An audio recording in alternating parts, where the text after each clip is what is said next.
স্বেচ্ছাশ্রমে পুরোদমে চলছে বিশ্ব ইজতেমার প্রস্তুতি। প্রথম পর্বে অংশ নিচ্ছে তাবলিগ জামায়াতের শুরায়ে নেজামের সাথীরা। আয়োজকদের দাবি, এতে অংশ নেবেন দেশ বিদেশের ২০ লাখের বেশি মুসল্লি। ইজতেমাকে ঘিরে অপ্রীতিকর পরিস্থিতি এড়াতে কঠোর নিরাপত্তা ব্যবস্থা নিচ্ছে পুলিশ। ২০১৮ সাল থেকে ২ পর্বে বিশ্ব ইজতেমা হলেও এবার পরিবর্তিত পরিস্থিতিতে দ্বিতীয় পর্ব অর্থাৎ সাতপন্থীদের ইজতেমা নিয়ে অনিশ্চয়তা তৈরি হয়েছে। গত বছরের ১৭ ডিসেম্বর রাতে শুরায়ে নেজামের সাথীদের উপর হামলা চালায় মাওলানা সাদের অনুসারীরা। এরপর ইজতেমা মাঠকে কেন্দ্র করে গাজীপুর পুলিশ কমিশনার ইজতেমা মাঠ ও আশপাশের এলাকা জুড়ে ১৪৪ ধারা জারি করেছে।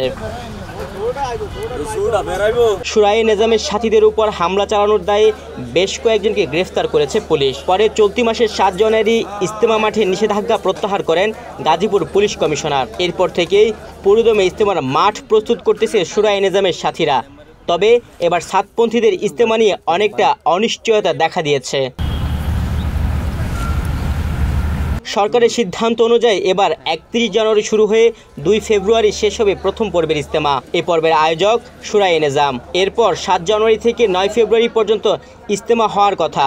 শুরায়ে নেজামের সাথীদের উপর সাতপন্থীদের হামলার কারণে তাদের ইজতেমা অনেকটা অনিশ্চিত হয়ে পড়েছে। ইতিমধ্যে সাতপন্থীদের ইজতেমা করতে না দেওয়ার ঘোষণা দিয়েছেন অনেক আলেম।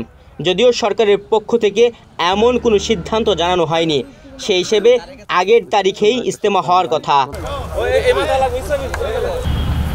এখন পর্যন্ত সরকারের পক্ষ থেকে সাতপন্থীদের ইজতেমা করতে কোনো বাধা নেই বলে জানিয়েছেন মিডিয়ার সমন্বয়ক সিয়াম। আলহামদুলিল্লাহ, এখন আমাদের ইজতেমার ব্যাপারে সরকারের সাথে আমাদের আলোচনা চলমান আছে। আমরা আশা করছি খুব দ্রুত সময়ের ভিতরে সরকার আর নতুন প্রজ্ঞাপন আকারে আমাদের ইজতেমার তারিখ নির্ধারণ করবে।